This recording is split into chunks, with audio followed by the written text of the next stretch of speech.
The moment the K-9 lunged forward, the courtroom went dead silent. Not a cough, not a whisper, just the sound of claws scraping marble and the creak of leather restraints snapping under 90 pounds of trained muscle. But the dog didn't charge. At the executioner. He went for the judge and then he stopped, inches from the bench, teeth bared, chest heaving, eyes locked on the man who had just sentenced Officer Mark Rayner to death. For a breathless second, it looked like the dog would rip him apart. But Rex just sat. Not a bark, not a growl, just a still, frozen stare that said more than any human ever could. The judge's gavel trembled in his hand. "Restrain that animal," someone finally screamed. A bailiff stepped forward, taser ready, but Mark, already being dragged away in cuffs, turned his head just enough to shout over the chaos, "Don't touch him. He's trying to tell you something." The doors slammed shut behind him. That was the last time anyone saw Mark Rayner alive, or so they thought. 6 weeks earlier, Rex had saved 3 lives in a hostage situation. He'd taken a bullet in the process, chest wound, deep, but clean. Mark had been the one to patch him up at 3 a.m., tears soaking through the dog's fur as he whispered, "You saved them all, buddy. You're a damn hero." So how does a hero become a convict? How does a man with 20 years on the force, medals, citations, and a K-9 partner, more loyal than blood, end up strapped to a table with a needle in his arm? It all unraveled in less than 10 days, and it started with a call Mark never should have answered. Back in the courtroom after the commotion died down, Rex was locked in a kennel, but something was off. He refused food, growled at handlers, ignored commands. The only thing he reacted to was a crumpled photograph of Mark, clenched between his jaws like a last piece of hope. Animal behaviorists were called. They said the trauma had broken him. But one officer, quietly, wasn't so sure. Her name was Anna Delgado. Rookie. Barely a year on the force. She'd worked 1 shift with Mark and Rex. Just 1. But it had been enough. Rex doesn't bark unless it's real. Mark had told her as they cleared a meth lab in East Point. He smells fear. And lies. Anna had laughed then. That's comforting. But now, watching the footage of Rex lunging at the judge, then stopping, Anna didn't laugh. Because if Rex had really wanted to attack, he would have. He wasn't. Lunging. He was pointing. That night, Anna snuck into the evidence locker. She wasn't supposed to be there. The case was sealed, fast-tracked to the feds. But something felt off. Too clean. Too quick. No motive, no fingerprints, and a murder weapon that conveniently turned up in Mark's garage 2 hours after he'd filed a complaint against the department's internal affairs unit. She pulled up the security footage from the night of the murder. What she saw made her freeze. The timestamp was off by exactly 17 minutes. The same 17 minutes Mark had been on duty, 2 blocks away, breaking up a street fight. Body cam off.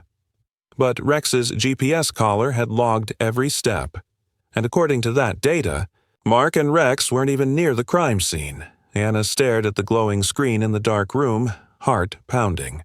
A million questions boiled in her mind, but one thought rose above the noise. The dog knew.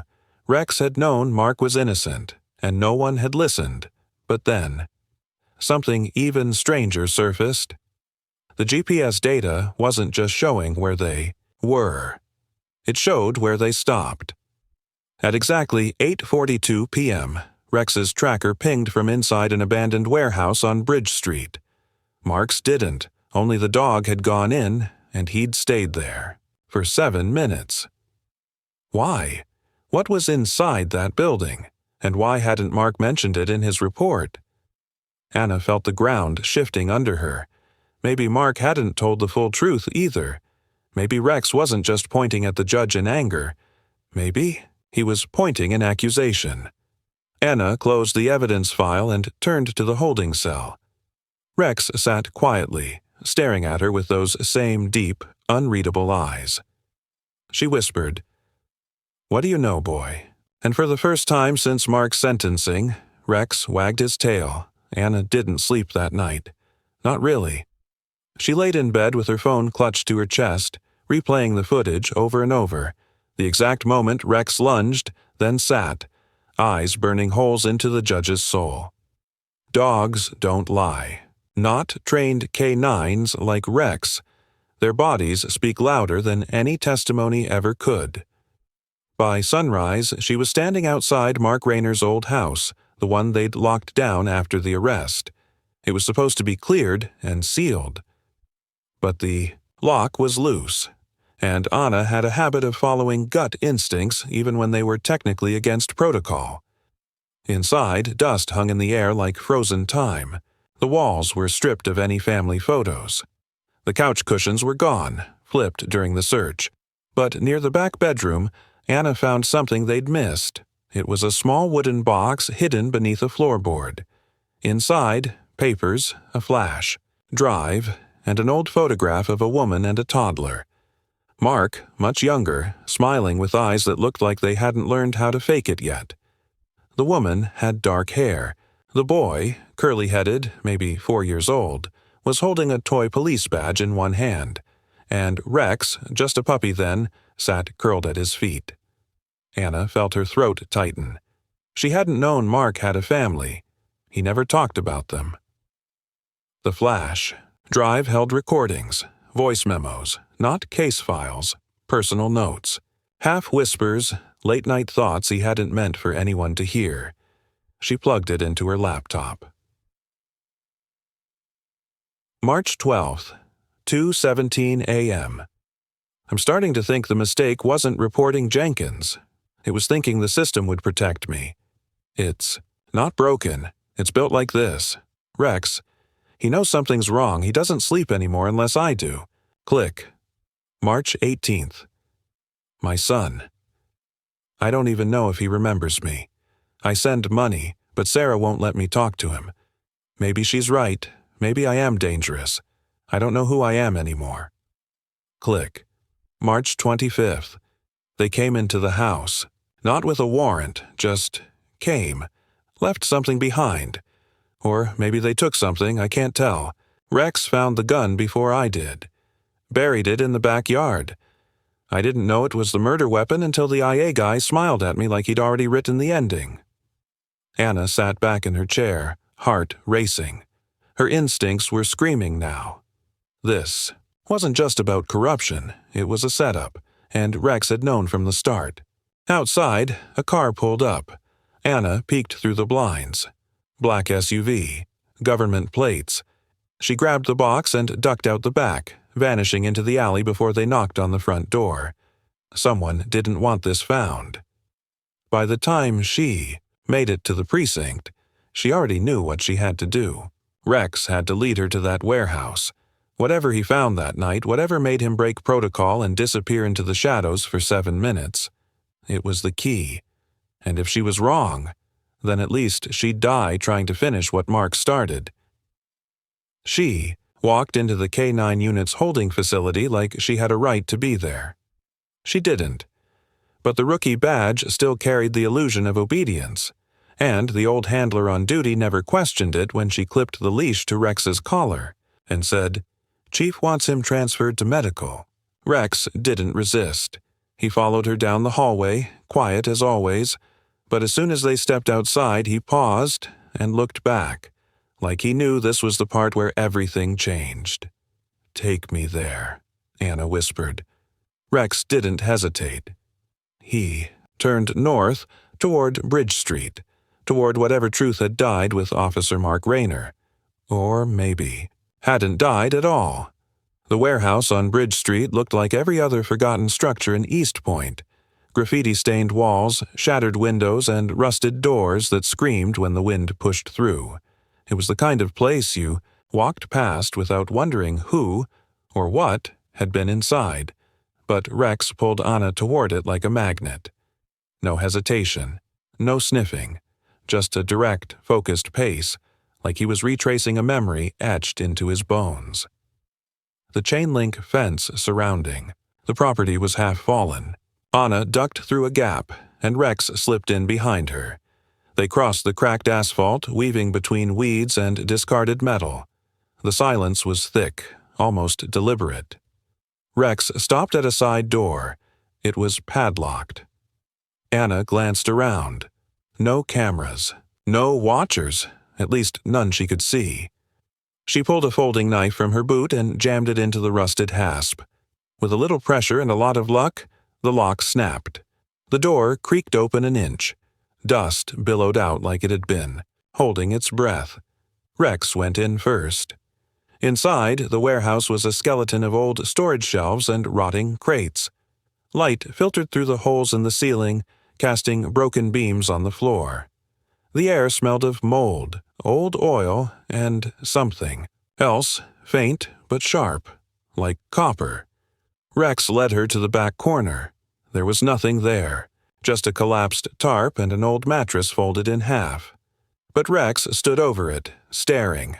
Anna approached slowly, crouched, and pulled the tarp aside. Underneath was a metal floor hatch. She looked at Rex. He didn't move, just watched. Hands shaking, Anna gripped the handle and lifted. The hinges moaned. Below was a ladder leading into darkness. She hesitated. Her mind whispered a dozen reasons to turn back, but one glance at Rex was enough. She climbed down. The air grew colder with each rung. When her boots hit the ground, her phone flashlight flicked across the space. It wasn't a basement, it was a tunnel. Narrow. Cracked brick walls. The kind smugglers or cartels used to move things unseen. But this wasn't that kind of neighborhood. There was no reason for this to exist. Rex jumped down beside her like he'd done it before. They walked. For 30 feet. The tunnel was silent. Then Anna saw it. A broken camera mounted into the wall. Someone had been watching. Recording. There were wires leading to a small box with blinking lights, barely powered. She crouched. Inside the box, a dusty hard drive, still warm. Whoever had been watching. They hadn't been gone long. Her fingers reached for it. Click. The sharp sound of a boot against concrete echoed behind them. Anna froze. Rex growled, low and deep. They weren't alone. Anna didn't turn around. Not at first. She stayed crouched by the wall, one hand still on the hard drive, the other inching toward her holster. Her breath caught in her throat. Behind her, footsteps echoed again. Slow, measured, not rushed, not scared. Whoever it was, they were confident. Rex stepped in. Front of her, teeth bared, body low and ready. His tail was rigid, not afraid, protective. Anna stood up, eyes locked ahead, even as her heart hammered against her ribs. "I wouldn't do that if I were you," a voice said behind her. Smooth, casual, like this was just a conversation and not a standoff in an illegal underground tunnel.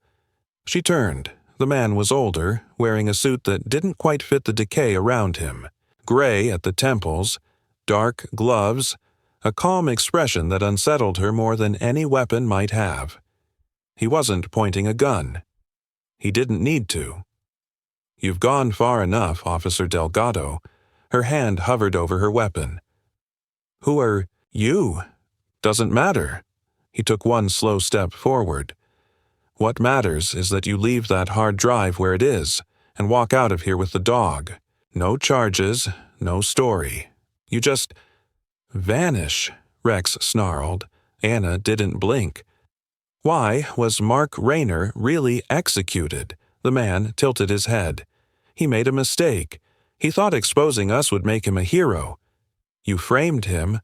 I didn't have to." He smiled faintly.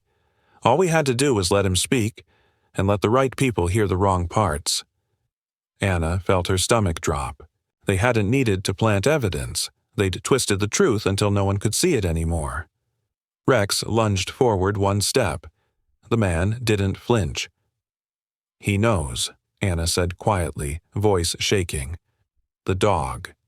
He saw it." he saw too. Much, the man agreed. And that's why we need to take care of this now. From the shadows behind him, two more figures stepped out. Tactical gear, silenced weapons, no badges. Anna stepped back, one hand on her gun, the other on Rex's collar. "Rex," she whispered, "run." But the dog didn't move. He stood his ground, and then, without warning, he darted. Not away, but straight into the darkness behind the suited man. Gunfire erupted, muffled thuds in the tight space. Anna dove to the side, rolling hard behind a broken pillar as a round punched into the bricks just inches from her face. She fired blindly back. Heart racing, ears ringing, she heard a yelp, short, sharp, cut off. "Rex!" Everything inside her screamed, but she forced herself to breathe. Footsteps retreated fast. Boots scrambled on metal, echoing up the ladder. They were leaving. She burst out from cover, gun ready, scanning, and there he was. Rex. Blood smeared across, his shoulder but still standing. In front of him, one of the attackers was on the ground, unmoving. Another, dragging the suited man up the ladder. Rex limped toward her, collapsed against her leg, and let out a low whine. Anna dropped to her knees. "You're okay. You're okay." He licked her hand once, then nudged the hard drive toward her with his nose, and Anna understood. This wasn't over. This was just the beginning, because whatever was on that drive, Rex had remembered. Rex had led her here, and now someone would have to pay. The drive was encrypted, of course. Layers of it, military-grade, password-locked, buried beneath junk files that almost fooled her. But Anna knew a guy. Everyone in. The force did. Ryan Tran, disgraced cyber unit, now working out of a back room behind a comic shop, still twice as good as anyone the department had. He didn't ask questions when she showed up, bruised, dirt-smeared with a bleeding K9 by her. At the side. "Just tell me one thing," Ryan said, booting up his rig. "Is this going to get me shot?" Anna didn't blink. "Absolutely," he grinned. "Cool, let's go." While the code broke down, Anna sat with Rex on the floor. She'd wrapped his shoulder with gauze, but it was temporary. He needed a vet, soon. But he wouldn't leave her side. Not yet. His eyes stayed locked on the screen like he was waiting too. When the files finally opened, Ryan didn't react. Not at first. He just leaned forward, reading faster, fingers twitching. "Holy shit," he muttered. "What is it?" Anna asked. Ryan turned the monitor toward her. "You're looking at a ghost operation. Buried deep in city records, faked leases, dummy, companies, confidential transfers of seized property, warehouses, labs, even holding cells, completely off the books. And Mark found this? Not just found it, he documented it. Audio files, photos, logs of who came in and out. He was building a case."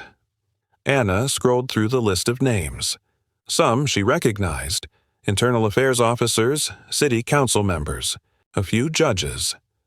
But one name made her blood freeze. Deputy Chief Howard Ellison, the man who testified against Mark in court. The same man who promoted Anna to her current post. She felt bile rise in her throat. It was never about justice. It was never about guilt. It was about keeping secrets. Ryan sat back, exhaling hard. "This is bigger than anything I've seen. You leak this, it won't just rattle cages, it'll burn the whole damn house down." Anna didn't respond. She looked at Rex, who had settled quietly beside her, eyes heavy but alert. "You knew," she whispered. "You tried to tell us." And no one listened. But now, they would, or they'd burn trying to stop her. She backed up the files to 3 different encrypted flash drives. One went into her pocket. One she mailed anonymously. The third she slipped into Rex's old collar, the one from his rookie days with Mark. He wagged his tail once, weakly. "I'm not letting you go down for this," she whispered to him. Outside, the sky was bleeding into dusk. They didn't have time. By morning, they'd either be dead or legendary. And Anna was done being scared. Anna didn't sleep. She couldn't. Every shadow outside her window felt like a threat. Every car engine in the distance made her flinch.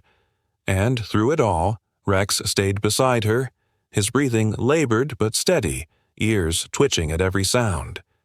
The hard drive had cracked open more than just data.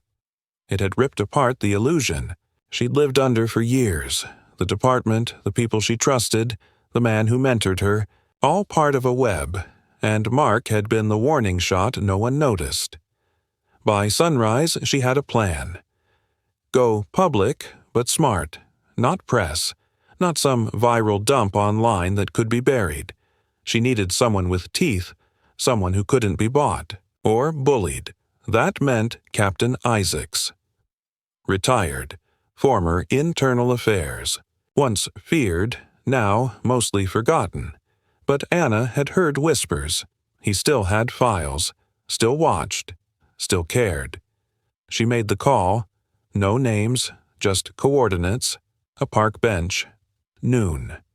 When she got there, Isaacs was already waiting, gray hair tucked under, a cap, sunglasses, coffee in hand like he belonged in any other Tuesday afternoon. "Delgado," he said without looking up, "you look like hell. I'm guessing you've heard worse. Only from your old partner." That stopped her. "You knew Mark?" Isaacs finally looked at her. "He came to me, a year before his trial, said he'd uncovered something too big to trust anyone with. I warned him, told him to let it go, that he wouldn't survive it." "You didn't help?" "I was 2 months from retirement, and tired, of losing battles I couldn't even name." Anna's fists clenched.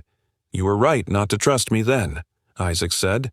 "But now, I'm all you've got." She handed him the flash drive. "It's all there. Names, locations, paper trails. Proof." He pocketed it without even checking. "You sure you want to do this? Once it's out, you don't get to walk away."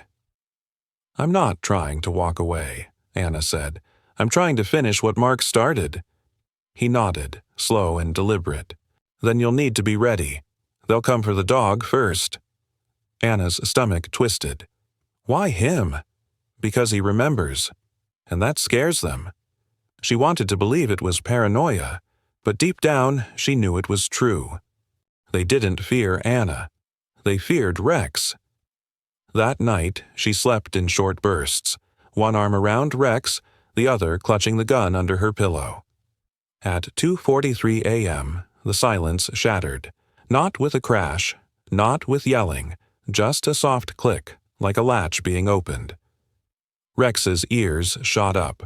He growled low in his throat. Anna rolled off the couch, silent, gun in hand. The back door creaked. Someone was inside. She motioned to Rex, who crept ahead, wounded legs stiff but moving, a shadow past the hallway. 2 of them. Not burglars. She could feel it. Professional. She took a breath, heart pounding, finger on the trigger. Then Rex barked, loud, sharp, a warning and a promise. The figures hesitated just long enough. Anna fired. The first shot hit the hallway mirror, shattering it, blinding. Flash. Then a grunt, a thud, and the second figure stumbled back, ducking behind the wall. Gunfire answered. She dove, rolled, returned fire, shouts now, footsteps retreating. But then, silence. Gone. She scrambled to her feet, running room to room. Clear. No, one. But her back door was wide open. Rex was gone. The search lasted all night. Every lead, every contact, every back alley and whisper network Anna had built over the years burned through in hours. She didn't sleep. She didn't cry. She just moved, because if she stopped, she'd have to admit something she wasn't ready to believe. Rex was gone. But just after sunrise, her burner phone buzzed. Unknown number. One line of text. Come alone. He's still alive. No threats, no location tag, no demands, just enough to set her heart on fire. She stared at the message, then the room, scattered notes, the half-empty bottle, the drying blood on her sleeve, and she knew what this was. A trap. But she had no choice. They weren't trying to kill her. They wanted her to see something. So she went. The location was an old storage facility on the edge of town. Rusted gates, no cameras, no neighbors for miles. The kind of place that held secrets no one ever found again. Her boots crunched over gravel as she walked toward the open unit at the far end. She was armed, but it didn't matter. If they wanted her dead, she'd already be lying in a ditch somewhere. They wanted something else. Inside the unit, a single bulb hung from the ceiling, swaying slightly, and under it, chained to a rusted pipe, was Rex. His eyes lifted the moment he saw her. No fear, just that same fierce loyalty. His body was trembling, weak, but he tried to stand. Anna's throat closed. "You're okay," she whispered. "I've got you." A voice cut through the air, calm, almost amused. "You always were stubborn. Delgado." She turned slowly. Deputy Chief Howard Ellison stood in the shadows just outside the light. No uniform, no badge, just a pistol at his side and a smug calm that made her skin crawl. "I figured you'd come alone," he said. "That dog always meant more to you than your own career." "You framed Mark," she said flatly. He nodded. "And I'd do it again." He had no idea how deep this goes. "I do now," Ellison shrugged. "Doesn't matter. You won't live. Long enough to do anything with it." Anna's fingers inched toward her weapon. "Then why bring me here? Because I want you to understand something." He took a step closer, voice low. "This isn't about justice. It's about balance, control, order." "Order?" she spat. "You executed a good man, tortured his dog, hunted the only person. Trying to tell the truth. That's not order. That's rot." He sighed, almost disappointed. "You still don't get it." He raised the pistol, and a sudden clang echoed from the back of the unit. Both turned. In that instant, Rex surged forward, chain snapping, lunging not for Ellison, but for the far wall. A panel popped loose. A hidden door. Anna didn't hesitate. She sprinted forward, shoulder-checking Ellison into the wall, grabbing Rex's collar as she passed, and dove into the dark opening just as gunfire exploded behind her. They tumbled into blackness. Metal stairs, concrete dust, a narrow tunnel. Lights flickered on overhead, motion sensors. And Anna realized what she was seeing. A kill room, files, photos, names, red strings connecting faces, screens playing silent footage of surveillance. One wall entirely covered in marked targets. Cops. Judges. Reporters. Mark was there too. His photo, slashed through with red ink, and on a desk in the center, her name, a fresh folder, a blank death certificate. This wasn't just about her. It was about all of them, all the people who ever came close to the truth. Anna stared around the room, then looked at Rex. He looked back, tail barely twitching, blood dripping from his side again. And she whispered, "This wasn't the trap." She looked up. This was the proof, and they had just walked into their only chance to destroy them all. Anna locked the vault door behind her. There was no plan, just instinct, adrenaline, and the crushing weight of realization. They had everything they needed to burn the system down. Proof beyond doubt, but no one to give it to. No one she could trust. She sank to the floor, the cold of the cement pressing against her spine as if trying to wake her up. But it didn't matter. Nothing mattered anymore. Rex lay beside her, breathing shallow, head on her lap. She stroked behind his ear, and he gave a faint, content grunt, like he didn't care that they were trapped, bleeding, hunted, As long as he was beside her, she'd always envied that about him. That simplicity. That loyalty. Even after everything, the raids, the courtroom, Mark's death, Rex had never questioned his purpose. But now she was questioning hers. What had she actually done? Uncovered a conspiracy? Great. And walked it straight, into the hands of the monster at the top of it. Put a target on herself? On Rex! She wanted to scream, to smash something, to feel anything other than this hollow pit in her chest. She'd sworn she wouldn't fail like she did before, when she didn't speak up at Mark's trial, when she doubted his innocence, when she watched them take Rex without lifting a damn finger. But here she was, again. Failing. Running. Hiding in. A room full of ghosts and evidence no one might ever see. Her phone buzzed. One bar of signal, just enough to deliver one final blow, a news headline. Breaking. Officer Ana Delgado wanted in connection to cop-killing conspiracy. She laughed, a broken, bitter laugh that echoed too loudly in the concrete chamber. Of course. They'd flipped it, turned her into the villain, discredited her before she could speak, the perfect trap, and she walked into it eyes open. She looked. Down at Rex, he blinked up at her, weak, but still alive. "I'm sorry," she whispered. "I shouldn't have dragged you into this." He whimpered softly, almost like he disagreed, almost like he was saying he chose this.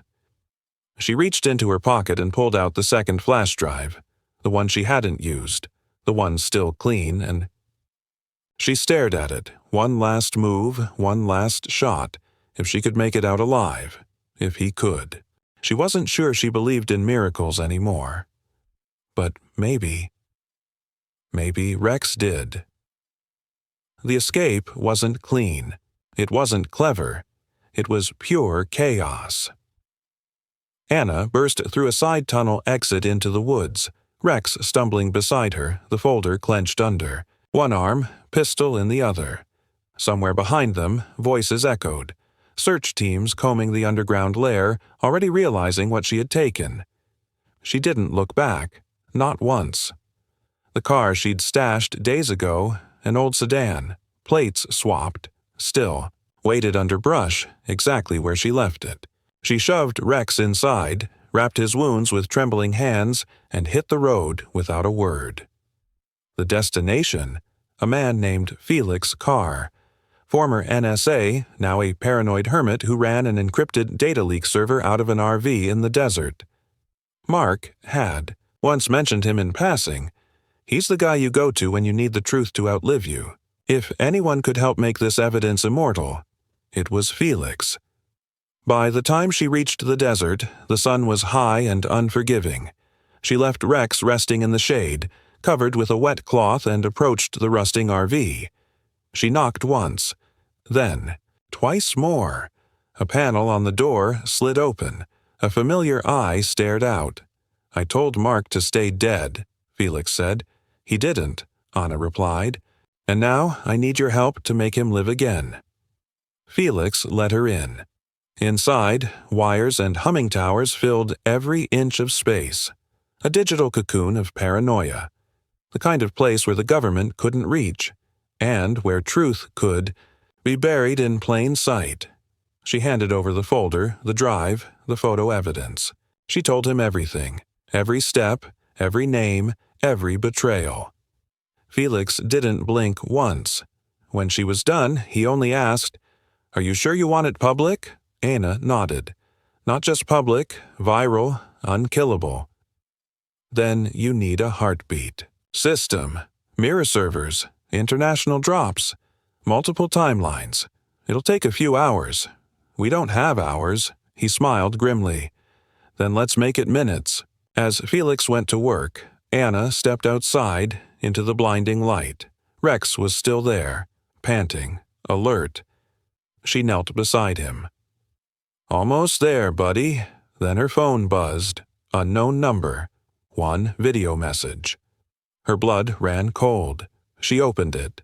Screen showed her father, tied to a chair, bruised, bleeding, then a voice. Allison again. You really thought this was about justice? Delgado. It was never about your partner. Never about your dog. It was always about you. You were the loose thread. He leaned into the frame. You finish uploading that file, your father dies. You walk away, he lives. Then static. Anna froze. Felix stepped out of the RV, holding the drive. It's ready. One press, and it's everywhere. She stared at it, the weight of the world in a piece of plastic. If she hit send, she'd expose them all, but she'd lose her father. Rex nudged her arm, eyes soft but steady, and something inside her broke open. A memory. Mark, in the precinct gym late at night, saying, if you're not willing to lose everything for the truth, you were never meant to carry it.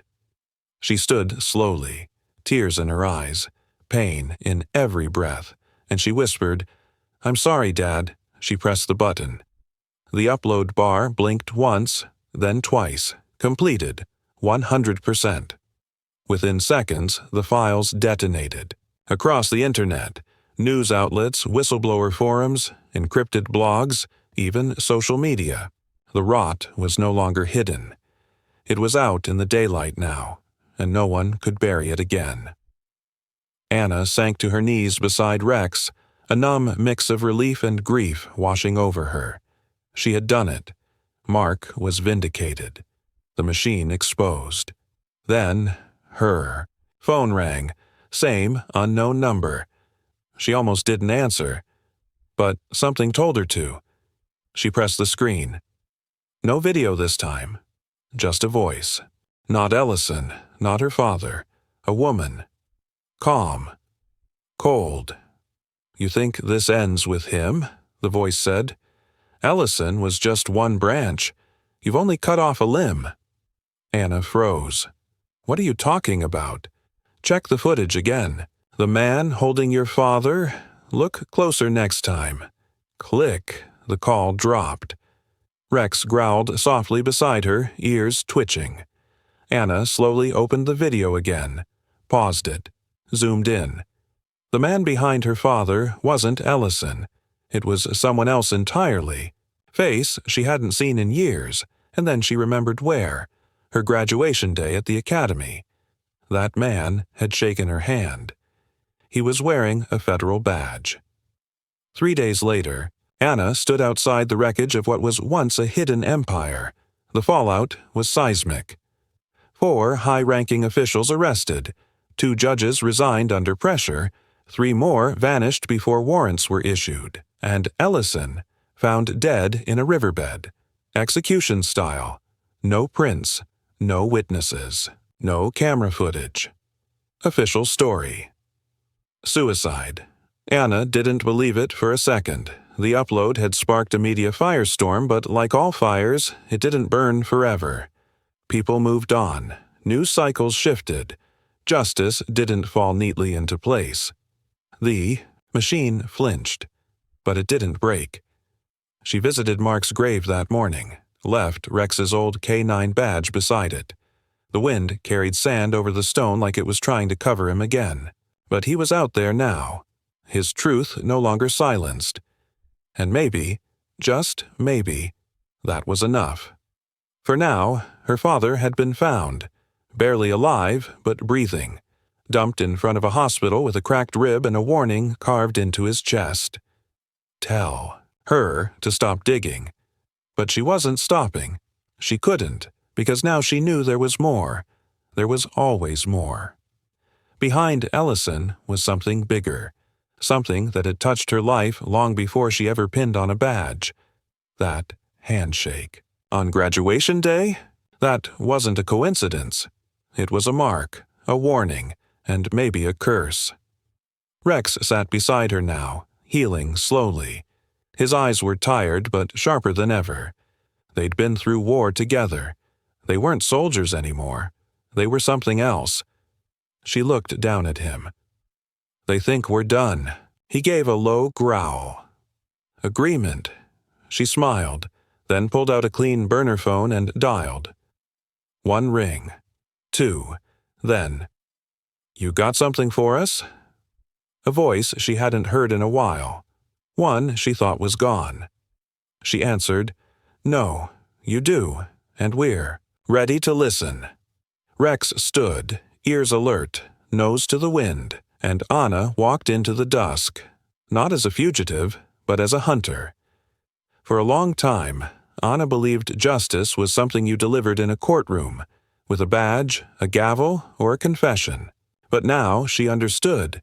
Real justice was slower, quieter, and far more dangerous. It demanded sacrifice. It tore at the soul. It didn't come with closure, it came with scars.